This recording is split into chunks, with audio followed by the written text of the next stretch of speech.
With the AFL and NRL seasons underway, players are using their national stage to take a stand against racism. But are the leagues actually doing enough to end discrimination? There's lots to talk about tonight, including how clubs and codes recover from the shutdown. Grassroots sport, the lifeblood of so many communities, is under threat. You've got lots of questions. Now let's get you some answers. Welcome to Q&A.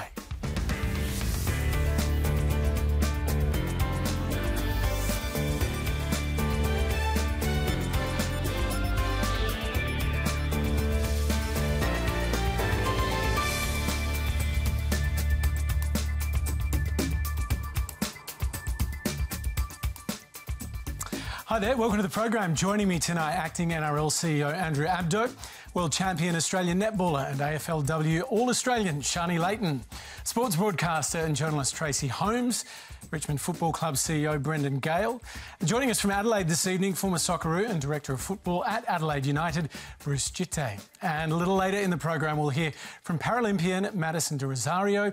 She's got her sights set on Tokyo, not in 2020, but 2021. I think sport has this incredible ability to transcend so many things, but not a global pandemic, and it wasn't the time for it. Great to chat to her. We'll hear from her later on. Remember, you can stream us on iView, YouTube, Facebook, Twitter and Instagram. Quanda is the hashtag, and we do love hearing from you.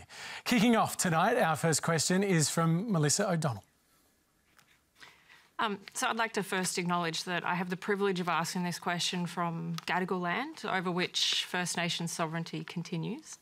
So we all watched as what happened to Adam Goodes when he dispelled the silence on racism in the AFL.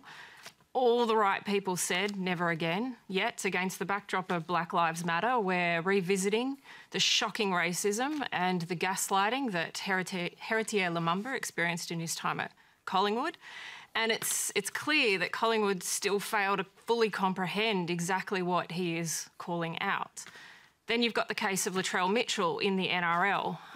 He's exceptionally talented, yet the moment he used his position to take a stand on racism and refused to sing the national anthem, he's had a target on his back from fans, from the media and even from the NRL.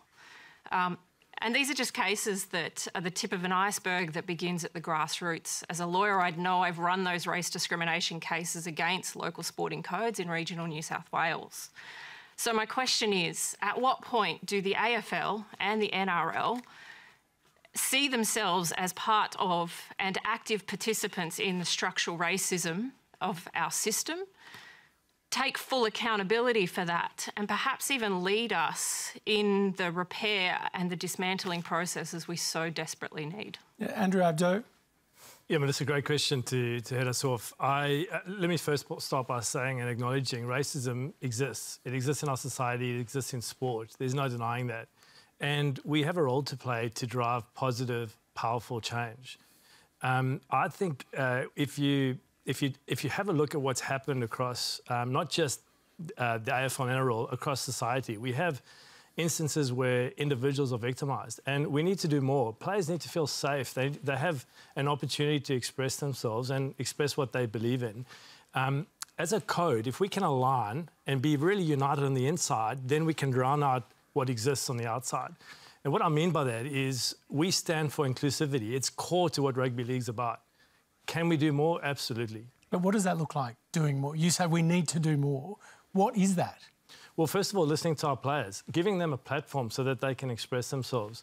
We're fortunate in that we have an advisory group. We have an Indigenous Players Advisory Group. We have the Australian Rugby League Indigenous Council. These are people that are helping us understand what the issues are on the ground and are also informing us on things that we can do to drive change. We've listened to our players. When the players in the Indigenous All-Stars team didn't want to sing the national anthem, we thought about it, we consulted, and we felt it was appropriate to not sing the national anthem because it wasn't an appropriate opportunity to do that. Bruce Djite, we've all heard sporting administrations in Australia, globally as well, say that they're doing the right things, they're listening, they're taking steps. Why doesn't that produce the results of stamping out racism in sport, particularly at a professional level? Look, there's no doubt that racism exists. At times it's more dormant than others. You know, in this current period, we are in a very divisive phase. You know, people are more willing and able to come out and actually say what they're thinking. At other times where things are more calm, people have the same thoughts, but they're not articulating them. But the racism is still there. I think it starts with education. I really do. You know, it's only been the last couple of weeks when this Black Lives Matter movement has really come to Australia, and we start talking about Aborigines and the Indigenous and what they've been through. I mean, I'm embarrassed that I didn't know what blackbirding was. Of course slavery was here. Of course slavery existed. A technicality on a name is insignificant when you look at the actions.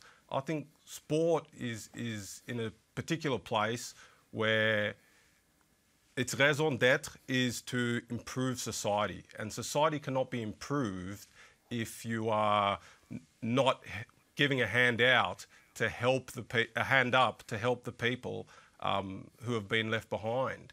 And it's time for platitudes to stop and action to be taken, and for organisations to be judged on the actions they take, not the words that they speak. Brendon, Gale, we just heard a list then of instances across different codes where players of colour have taken a position on something that's deemed to be, for some people, some fans, uncomfortable, and they pay the price. How do sports actually stop that? Well, I think the first way, Hamish, is to celebrate the contribution that diversity makes to our codes, our sports, and in this case, our Indigenous brothers and sisters. They make an enormous contribution. But isn't the point that you've been celebrating that for a very long time, and it hasn't actually eradicated the problem? But it is. But just let me finish. And the second point, I think, is to not shirk it. And the point is there is racism in Australia, and sports aren't immune. And there are racist episodes, and we've seen some recently. So I think sport in this country is a very powerful social and cultural institution that has enormous traction in society. So it gives an opportunity to shine a light on these issues, because so often racism comes from ignorance. So when we're talking about this and we talk about what this means and how this impacts our Indigenous brothers and sisters, you know, people become more informed. And I think sport in general, and certainly the sport that I'm involved with, provides a very powerful platform for us to continue to do that. Tracey, do you think through this process Australia is becoming more informed? Do you accept that argument that's being put? Look, I do. I think what we're seeing from, first of all, in America and how it's, you know, reignited a bit of a flame here in Australia for people to be able to say this is not good enough. What we've seen happening around the world, the NFL has come out, and let's remember that the whole thing about taking a knee, you know, in its newest form, was first done by Colin Kaepernick in the NFL. We know that he has not been employed since. The NFL came out in the past couple of weeks and said, we think we got that wrong, still without mentioning his name or apologising to him. And it's much in the same tone as Heritier Lumumba, saying he hasn't had an apology in person, not a public press release, but something that is personal and, you know, showing that an organisation has listened and is willing to make substantial change. And I think what you have to look at is that we've been listening to players, we've been watching players. We see it in so many of our codes, not just football, we see it in basketball and so many other streams of sport around the country. The players are fantastic. They're highly overrepresented because they are such wonderful athletes. And then what happens? Where do they go? Every time we hear from someone in management, every time we see a coach or assistant coach or the general managers or the board of directors, where are they? We see white players that progress to other areas and into the halls of power. But what our sports bodies say is that we're still listening to the players. And it's really not good enough. I think those other doors have to open to give them a much bigger voice, a much more powerful voice and a much more influential voice. Yeah, I mean, I'd like to respond, Tracey. I think the tide is turning. In rugby league, we've taken action against... We make it clear what we stand for. And if fans are not withholding those standards, they are banned from attending games. We moderate social media. We don't tolerate any form of racism whatsoever. That's the standards by which we live by. But just building on something that you mentioned earlier around Colin Kaepernick, I mean, yeah, and I agree with what Bruce says. Education is key. Cultural awareness is key. Colin's whole point around taking a knee was actually to show respect and to ask for help, because what he was saying was police brutality is a major issue for African Americans. He wasn't being unpatriotic, and I think the world is shifting. I think if sports want to win new fans and they want to connect with societies, I think that people want to, belong to something that they believe in. I honestly think that younger people won't tolerate anything less. Sharni, I can see you're trying to get in. Yeah, like, oh, where can I come in here? Yeah, and I completely agree with what Andrew said there, but I do agree that we do need to continue to see more action. I loved seeing the AFL and the NRL taking a knee during the last 2 games, but I wish that it didn't take for Black Lives Matter for us to actually be paying attention to our Aboriginal and Torres Strait Islanders. And I hope that we do continue to use this momentum, but then also remember to keep taking action rather than saying all of these words that, we're wanting to represent and change things. But like you said, we need to be stamping them off social media. We need to be taking away those memberships and definitely not standing for that. And this is my own personal opinion, but I really believe that there needs to be an apology as well, and public apologies, because by doing that, those players that have spoken out, they've had to be so brave and they have copped so much for such a long time now. And for those larger organisations to be able to come out and say, hey, this actually did go on and we're sorry, that is the most bravest and courageous thing that you can do for those players at this current point in time. Brendon, Gale, why is that so difficult for sporting codes to do? Well, I'm not really sure, Hamish. I mean, I think as we evolve, attitudes change. But I think that the AFL industry, could have done more in terms of Adam Goods, for example, but came out and apologised unequivocally. I just think attitudes change. That would be the very simple answer. Do you think it is, though, far simpler for a sporting code to make a grand statement about its ambition, about what its values are, than it is to actually deliver the change and ensure that if a player takes a position or does something that some are uncomfortable with, to actually defend them? There's a difference in the treatment in these scenarios. That's to you, Brendon, Gale. I'm sorry, I just didn't pick you up there, Hamish. I'm sorry, might have to... I'll jump in there. I think, say from a club perspective, we have come so far, which I think is really exciting. I know personally at Collingwood we have got a great Indigenous community manager in Deb Lovett, and she does a phenomenal job in the community, but also in educating the players. However, it's hard for them to reflect and realise at times that maybe we haven't done things so well in the past. And so, yes, it's absolutely okay to change, but I think you also need to be able to accept if things haven't been done previously, and then I think that purely comes down to ego. Melissa, I can see you trying to get back in on the conversation. Are you satisfied with any of the responses you've heard? I'm not really, and I kind of want to throw the opportunity to Ralph that came with me. My name's Ralph Saunders. I'm Birrapie mob. Just like to acknowledge the Gadigal country we're on at the moment. The biggest thing that I can see with the NRL is how do you police the media? And you've got commentators that launch witch hunts against certain players that, try their hardest, and they're just normal people. I think that, it starts with the mouthpiece, the commentary, targeting certain players, absolutely hammering them to the point of near suicide. I mean, you got to think about these young guys playing NRL. They're like, coming through the ranks, 19, 20, 21. The guys that are criticising them are legends. They're immortals. You watch them, from growing up. Like I could go into names, but I won't. But at the same time, you get what I mean. How would it feel for a young kid that's all he's known is football from day one? He's just a bred footballer. He's come through the juniors, come all the way through, immortalised all these great players, only to hear the commentary aimed at him, hammering him, or her in a lot of cases, absolutely annihilating, and media getting on board and absolutely just tearing shreds off them.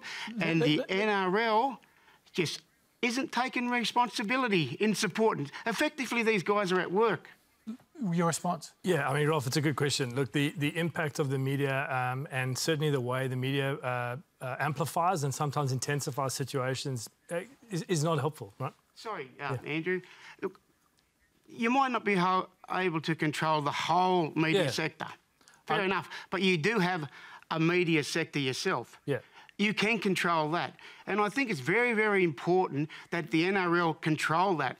Instead of having bigoted people on there that want to rip into kids that are just trying to make a living and doing what they love, ripping shreds off them, absolutely to the point of near suicide.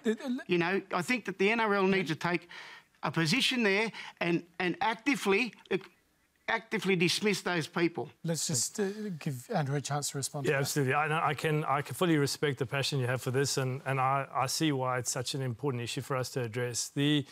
There's no question that there's no place for bigotry, there's no place for racism or bullying or any of that. And certainly there's an opportunity for us through our own media, through NRL.com, our own voice, to be able to tell the story as we see it, to be able to to balance things off, and certainly to throw sunlight on the issues to make sure that people feel safe. It's important for our players to feel safe. It's important for our fans, volunteers, coaches, players, everyone to feel safe.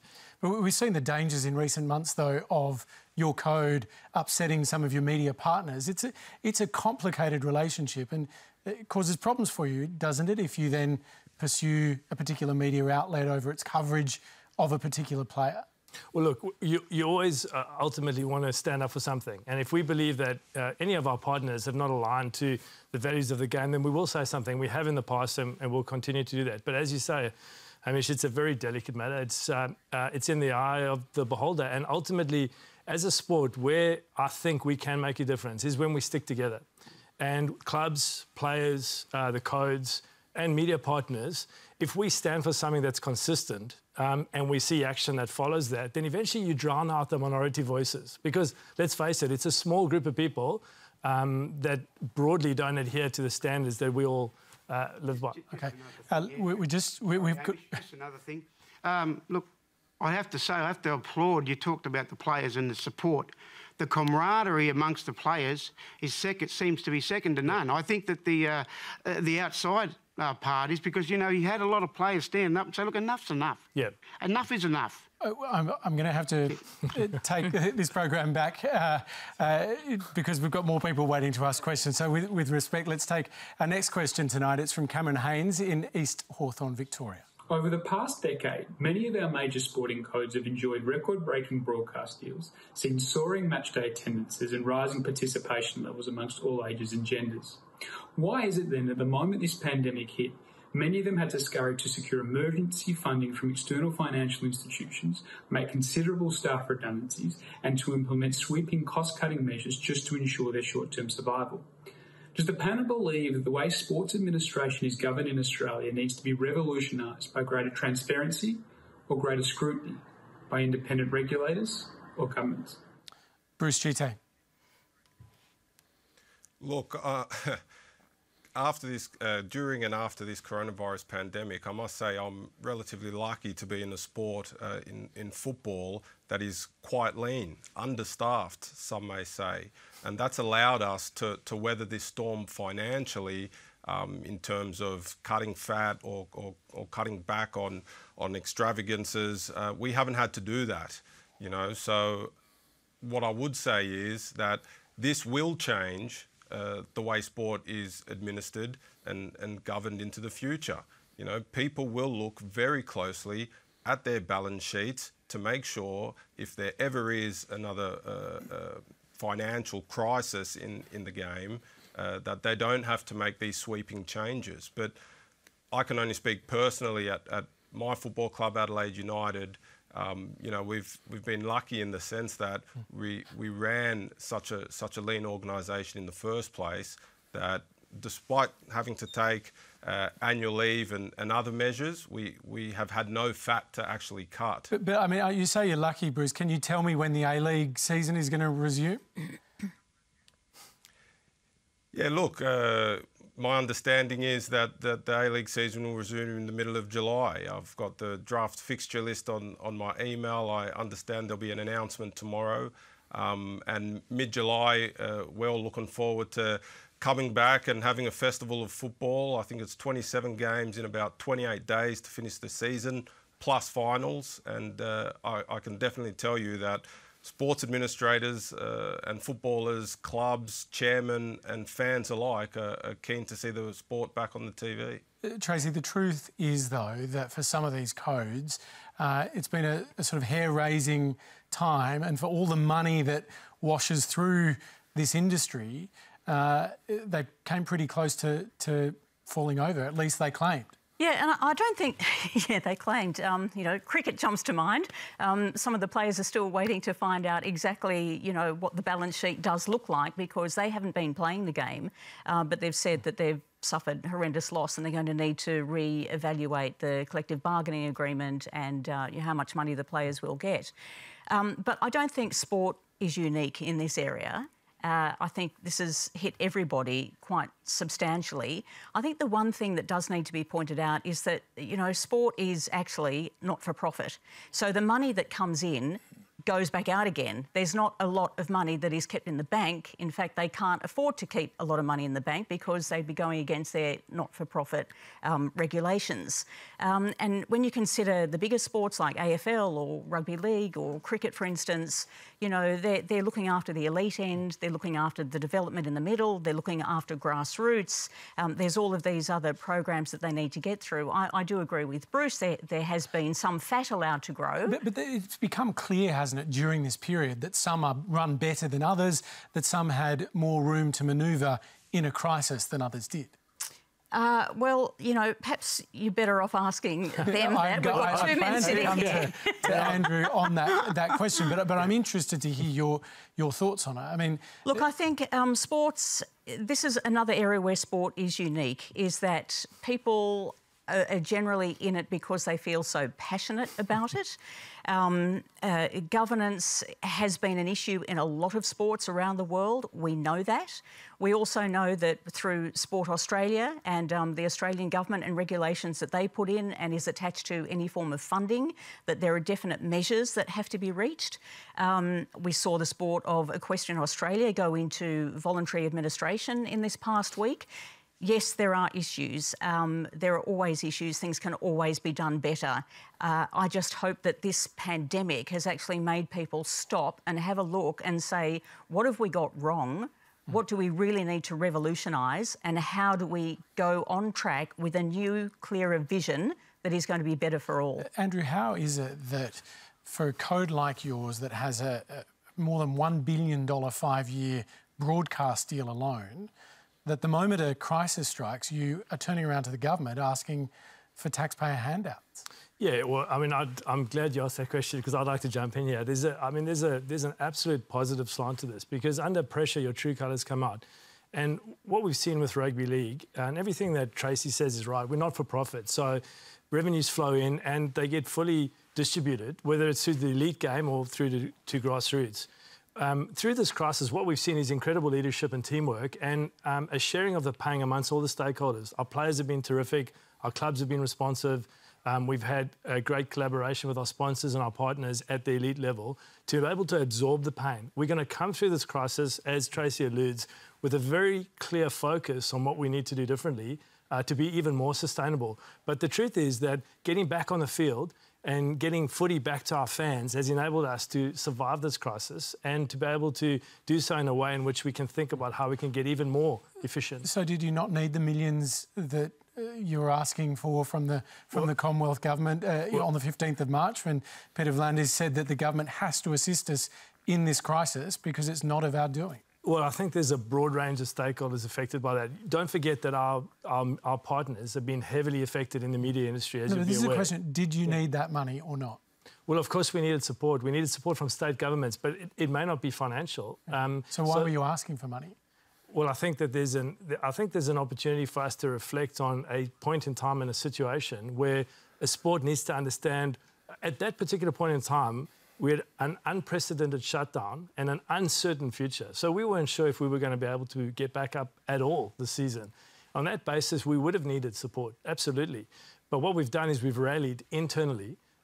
We've shared the pain amongst all the stakeholders, and we've gone back on the field. And we're in a position that we've created for ourselves where we don't need to lean on that. But it may have been very different. If Australia hadn't been so organised at managing this pandemic and sports weren't able to resume, it would be a far more catastrophic situation for all sports, not just for rugby league. Andrew, can I jump in and just ask how many people were stood down from the NRL and how many of those will come back? Yeah. So, I mean, when we initially powered down, so I'm talking just now at NRL head office, we had the majority of our staff stood down and a very small group of people working to manage the finances and to reorganise the season. At this particular point in time, we've started powering back up. So we're starting to bring people. And of course, through this period, many sacrifices were made by our teams. So I remember the first meeting that I had to staff was via Zoom. And there's nothing more impersonal than talking to a camera, knowing that there are a couple of hundred people at home, not sure about their future as employees. And these are people that are very passionate about sport. But we're in the position now where we're able to phase people back in. So we have more and more people coming back to work, obviously taking into account social distancing and physical constraints. And then ultimately we aim to power right back up. But the point being, we will look very different in the long term. We need to do that work. We need to think about what our new operating model looks like for the future. Brendon, Gale, is it similar for AFL when you look across the community within your sport? Is it going to be a different operation in the longer term? Yeah, look, I think so, and I think the points have been well made. We are not for profit. All our proceeds go into supporting our football teams, our mini teams, our social impact, our community work. But the point worth making is good management requires good risk management. But no one could really forecast a global pandemic of this nature. I mean, this is unprecedented. It's seismic, and it's been a huge challenge. It's affected participation around the country. Our members, millions of members of fans. We stood down many staff, volunteers, our players have had to take significant pay cuts. There's been a real focus on managing costs to get us through this short-term, I guess, a challenge. And we will have to reset. There's great uncertainty around revenue. We'll have to reset. We'll have to sort of trim our sails accordingly. We will continue to present the best version of our club, of our code, but there will be some changes. What will it look like, though? How will it be different? Are we going to see less of the flashy cars, the big parties? Is it going to be a less showy deal? Well, I think if you look at the code that I'm involved with and our team, we're an elite, I guess, high performance sporting outfit. And we've got a very strong development part as well. So we've got VFL teams, VFLW teams, women's teams. We've got next generation academy zones. We're cultivating talent in various regions, and I think inevitably there will be more of a shift towards the elite forms of the game, and obviously the elite men's and AFLW elite women, which is obviously has been and will continue to be such a major growth story for our club.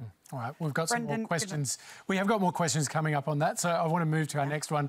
It's a video question from Alex Richards in Hampton, Victoria. As we start to ease restrictions and there are whispers of potentially having up to 25,000 people at the MCG for the AFL by round 5, how did the stadiums and sporting bodies plan on handling safe social distancing to avoid a second wave of COVID-19 that would further set back not only the sporting world but the economy as a whole? Sharni. I think everyone just has to stick by the government regulations at the end of the day. If they say you can have how many ever thousand people there, if you are at home or if you decide to go to these games, please just be safe and keep your social distancing and still stick by the regulations. Don't go in and be stupid and hang around too many people where you could be more at risk and having it more contagious. And just don't forget the importance of broadcast, and that the broadcast numbers tell just as much of a story as the fan base. So we know that you want to go along to the games. We definitely want you there as an athlete. We love having a crowd there because we can't hear the sound that you're hearing on TV at the moment.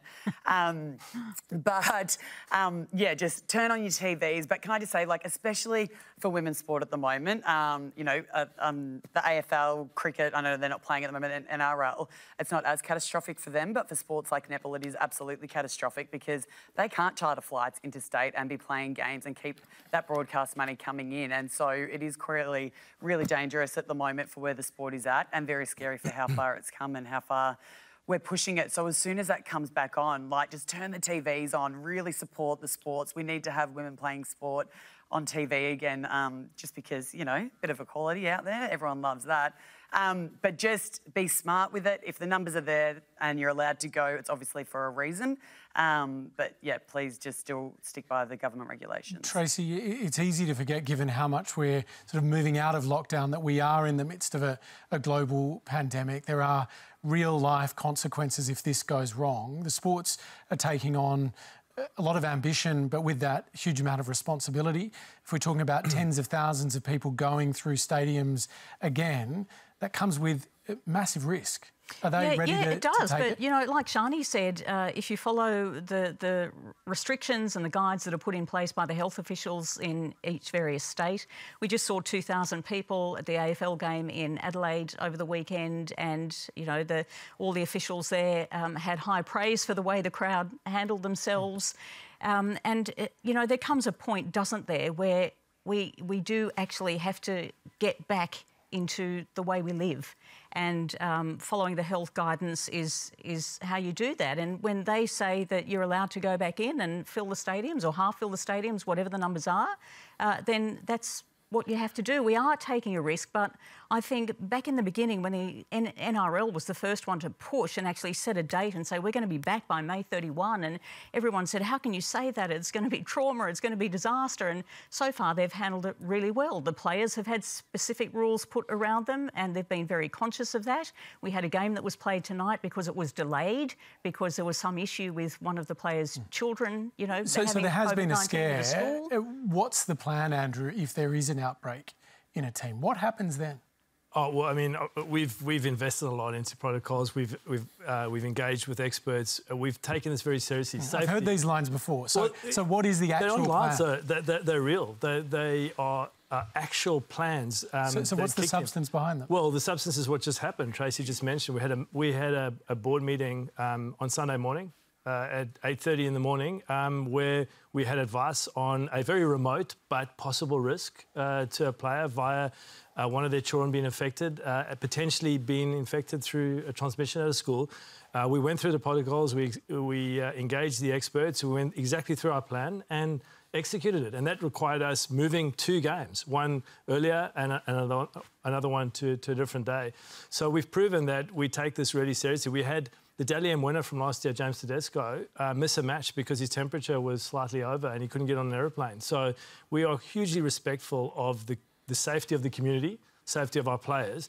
But I think that if done properly, we can pull this off. We're human beings. We long for... Sport brings people together. And getting back to watching a live, any sport live, within the right parameters is a great opportunity for us to, again, reawaken the whole Australian community.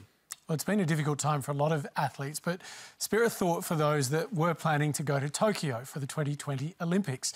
It's now been delayed. We're told it'll be staged next year. So I've been to catch up with one of the world's best wheelchair racers whose Olympic dreams, for now, are on hold.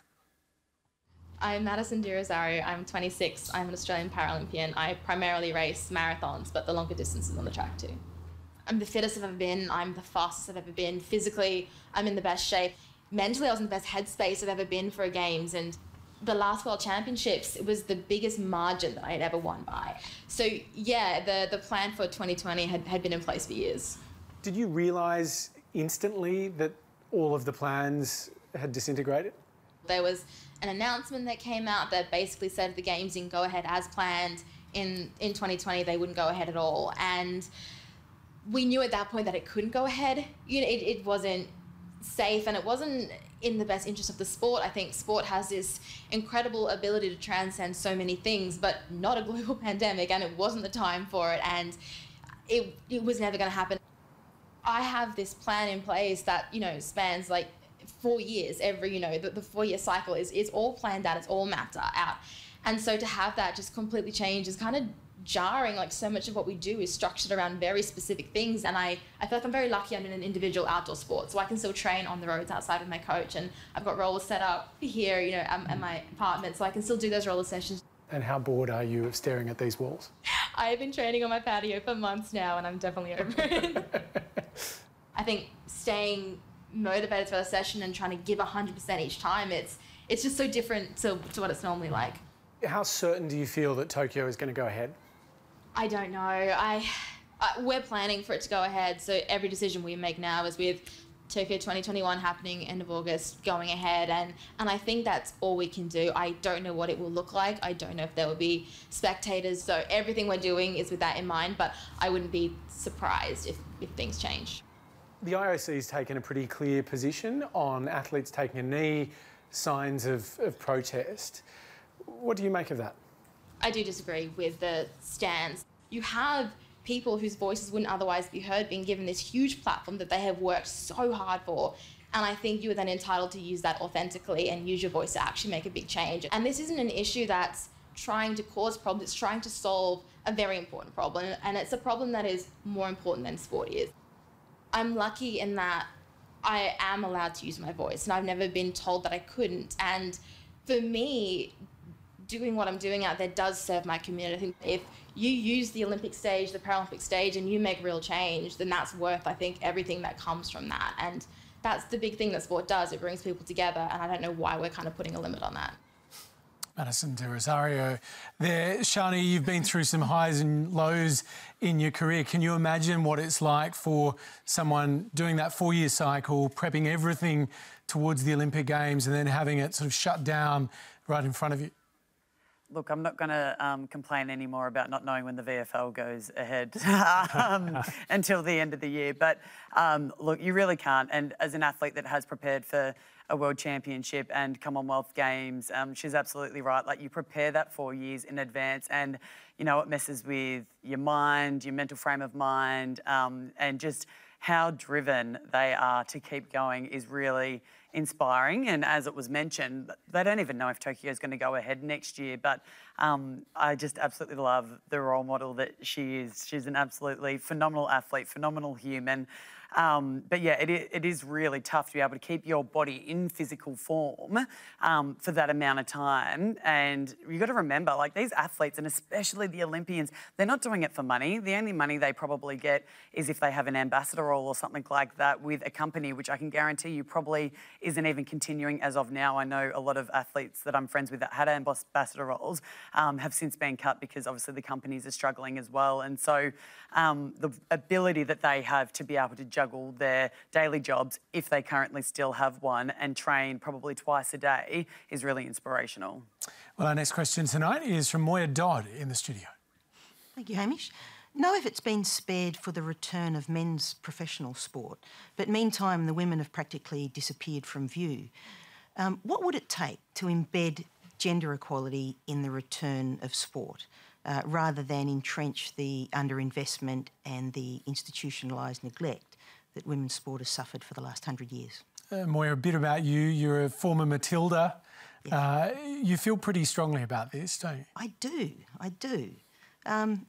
You know, I can't help but think back to the moment 100 years ago when it was after the First World War, and in England, when women were playing football during the war in the factories, they formed teams and they got big crowds. And you can look at photographs from a century ago and see grandstands full of people watching women play sport. I mean, it is a saleable commodity, and it's not that people aren't interested or don't watch, or that the women's product is inherently inferior because women play it. That is just the great lie that we were told in the 20th century. Let me go to you, Brendon, Gale, because you've already talked about your need going forward to prioritise some of the dimensions of your club, and clearly we're seeing those priorities taking place across entire sporting codes. Is it true that simply the Women's League has slightly fallen off the agenda here? No, absolutely not, Hamish. Look, you've got to remember, you know, Australian rules football, you know, for 100 years was a sport played by men. It was coached by men. It was managed by men. The story of Australian rules football was told by men, broadcast by men. And yet here we are in 2020, we've got a female president We've the only president in the history of VFL AFL football. We've got 40% of our directors are female, etc., etc. So, and we have this wonderful AFLW competition, which has been such a growth story for our club and will continue to be so. It's made us a better club. It's just normal. It's normalised the whole environment, which was a hyper masculine environment, and it says a lot about our club. It presents our club in a different way, and as I said right at the start, we're very passionate about diversity. So that will continue to be a priority for our football club. I know participation in Queensland, New South Wales, for example, has doubled in the last 24 months. So I'd imagine it'll continue to be a very, very strong priority for the AFL as well. Tracey, Brendon, is it true that there's been no damage done to the momentum in the women's game in multiple codes during this time? No, I just don't think you can say that, because it's just dropped completely off the agenda. And there was this momentum being built. For instance, FIFA is going to announce in about 10 days, less than 10 days, where the next FIFA Women's World Cup will be staged. And the joint bid by Australia and New Zealand is on top, and in all likelihood, we're going to get that. Now, if it was 10 days out from a Men's World Cup being awarded to Australia and New Zealand, it would be front page, back page, middle page, talkback radio, it would be everywhere. What have we heard about this Women's World Cup bid? And that's just one example. This is one of the biggest shows on the planet. One example where it's just disappeared. And all the talk, all of the sports programs, all of the sports bulletins and results, once again, have gone back to, 5, 6, 7 years ago. It's men, men, men, men, men. And I think that is just a great disservice. And one of the things I was hoping that when sports administrative bodies came out of this COVID-19 pandemic, that the realisation would be we are national governing bodies for a sport. Not for the men's team with a bit of specialty programs here, there and everywhere for the other interest groups, but actually for the entire game for all people, and that there would be a levelling. So for someone like you that's fought your whole career as a journalist to get closer to even pegging for women's sport, how do you feel about this? I haven't done that. But you have... But I think by virtue that I'm a female, I think it's like Indigenous people.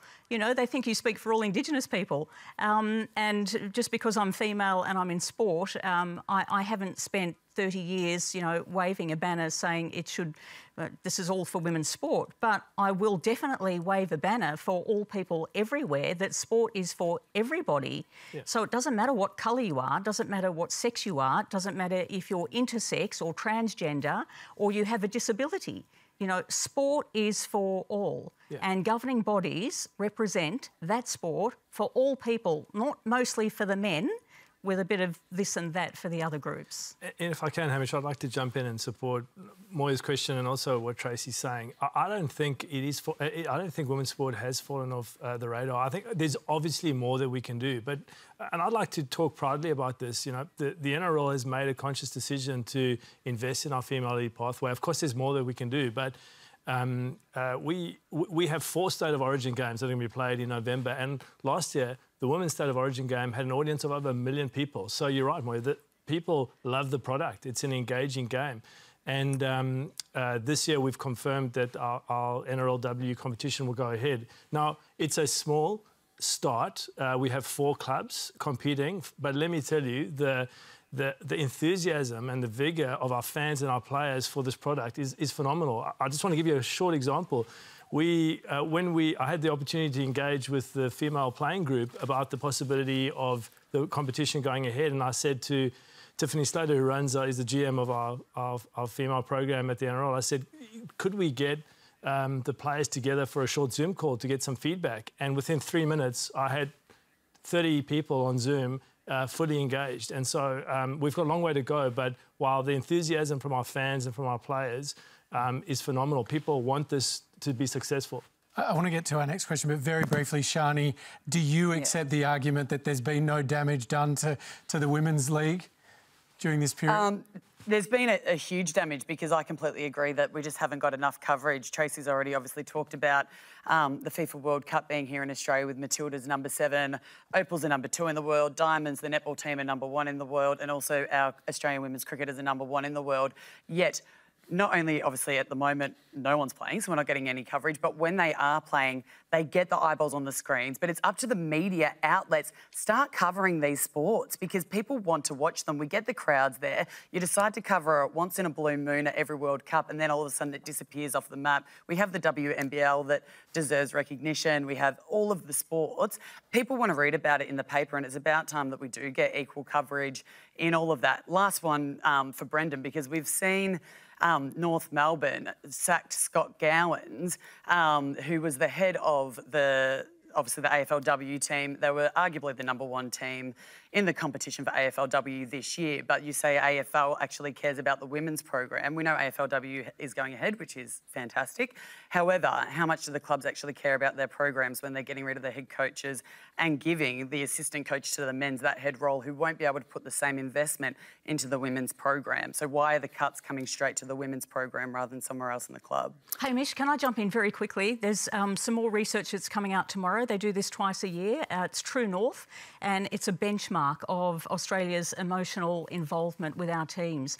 The top 4 teams in Australia are all women's teams. The Australian women's cricket team has just overtaken the Matildas, but the Matildas have been there constantly. So the top 4 teams that Australians have most emotional connection to are all female teams. The Diamonds are there too. All right. Well, congratulations to them. Well deserved as well. The next question is a video from Sarah Barrett in Angaston, South Australia. I live in a regional area where netball is the go-to sport for girls and women. Now with the COVID restrictions, many of the country competitions across South Australia have abandoned the 2020 season.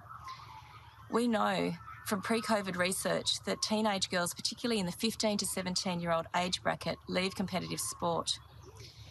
Now with even less opportunity to play, these girls may miss out on proven benefits for their mental health and building resilience. But the impact's not just for the individuals, but our whole communities. What can we do at the national and state levels to keep people involved in sport, particularly young women in country areas? Bruce, community sport is clearly the lifeblood of so many communities right across Australia, and it feeds into every code that there is. Do you recognise the threat that it's under right now? Certainly. Community sport is the lifeblood of all sports. You know, I'm lucky enough to be involved in a sport that by far and away has the most participants in Australia. You know, there's 2 million participants in football, and they're doing it exceptionally tough. You know, and we talked about the finances pretty much all night tonight, you know, the economic impact of coronavirus. But the greatest impact for me is the impact at the grassroots level and the damage that inflicts on what sport does. And that's social inclusion. You know, I came to this country as a 2-year-old. I didn't know anyone here, but what I did know was football. And I started playing football at my local club. It helps to break down so many barriers. When people come to this country or they're born here, it doesn't matter where you're from, going to your local club, your parents being able to work in the canteen, you being able to make friends that are outside your general school network, you know, the benefits that come from that social inclusion aspect of grassroots sport is immense. And I certainly think that, you know, the government, especially the federal government, needs to make sure that these sporting organisations, I'm talking national bodies, Football Federation Australia in my respect, are there on the other side. They could not afford for some of these codes, if they're on the precipice or if they don't survive, they can't afford that, because 2 million participants having the opportunity to embed themselves in a community that can help people get jobs, that can help people feel embraced, they can feel welcomed. You know, there's so many things you learn as a child, winning, losing, the educational outcomes, the health outcomes, the mental outcomes from grassroots sports are incalculable. Bruce, I think that's a critical point to make. The Australian Sports Foundation has been conducting a national survey of the impacts of COVID-19. It's actually not complete, but they've given us their preliminary findings. They've had over 4,000 responses so far. And they're telling us that 1/3 of community clubs say they won't survive 6 months without financial support. That means something like 24,000 clubs are at risk. Does that shock you, the scale of that?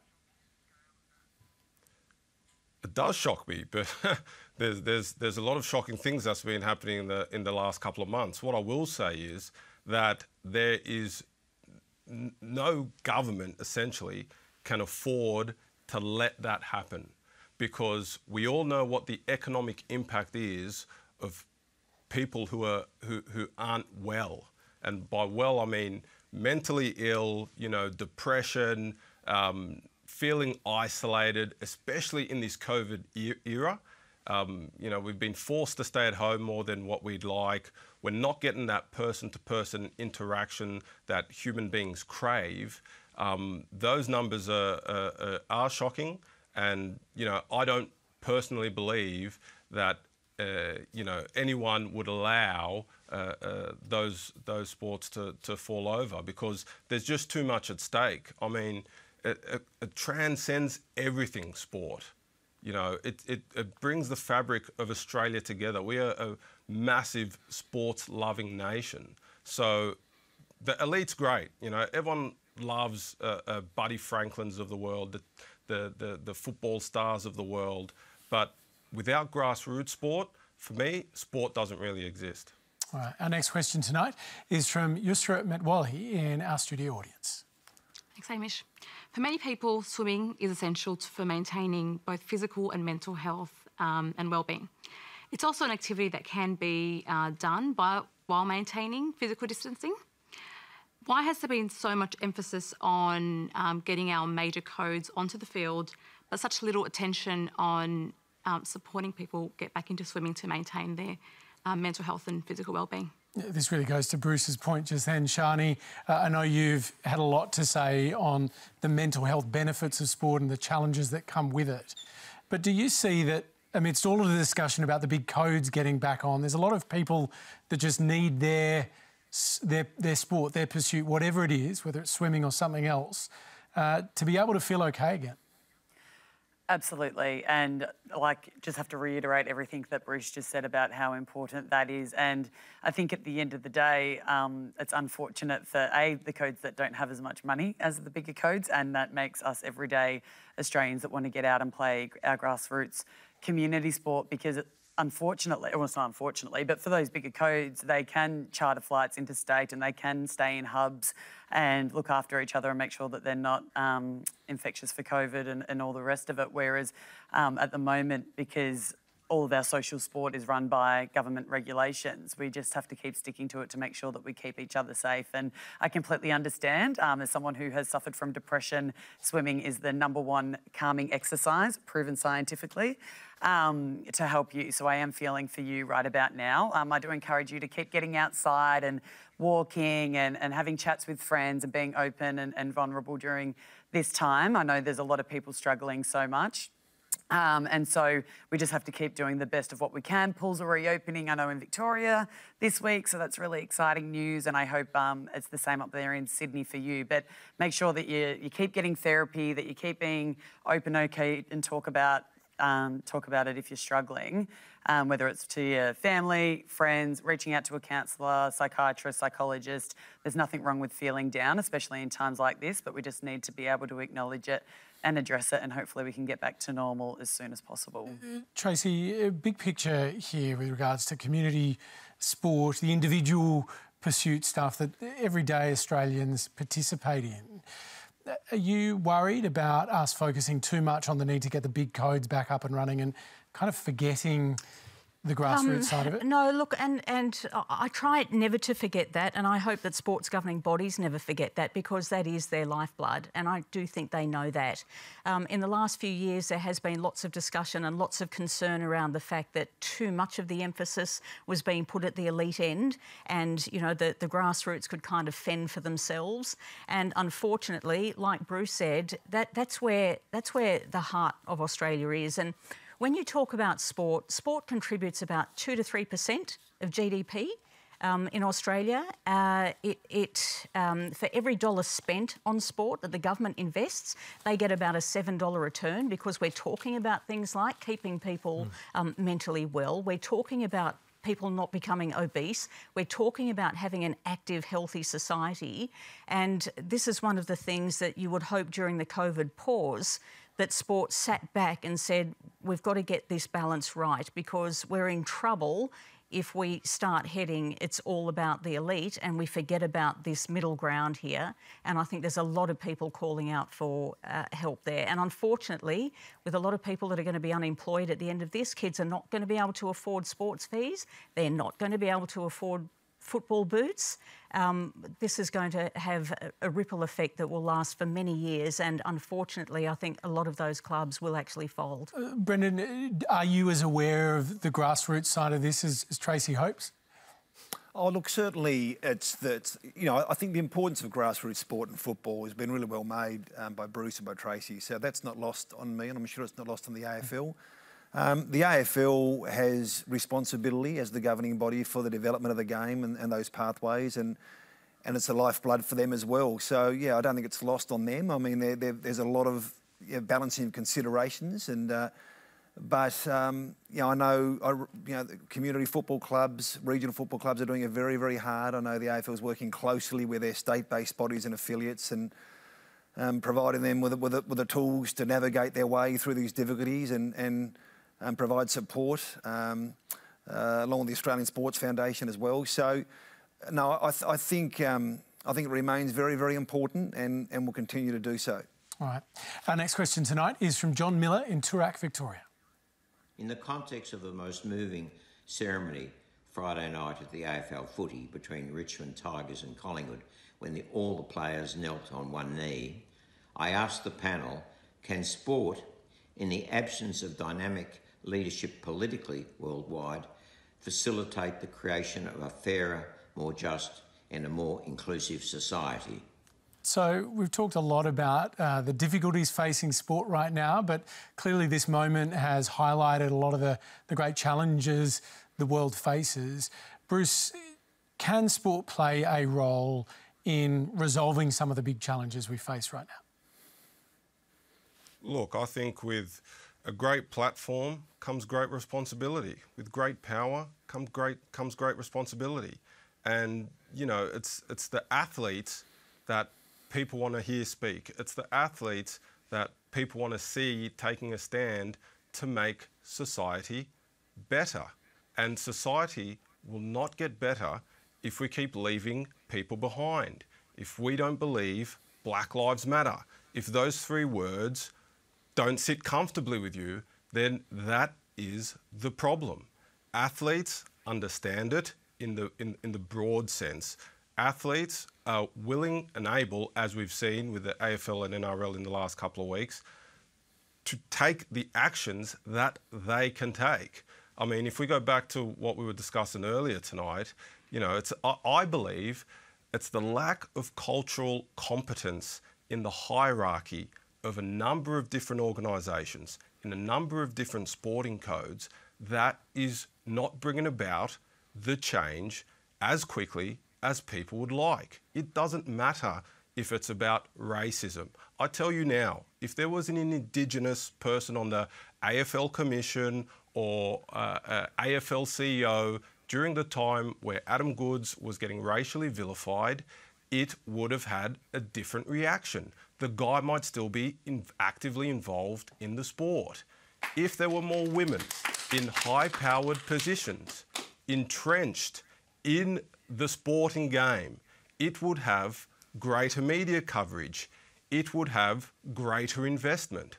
Without the people with the context knowledge, you can read all the content. You can be across it all you like. You can read 1,000 books.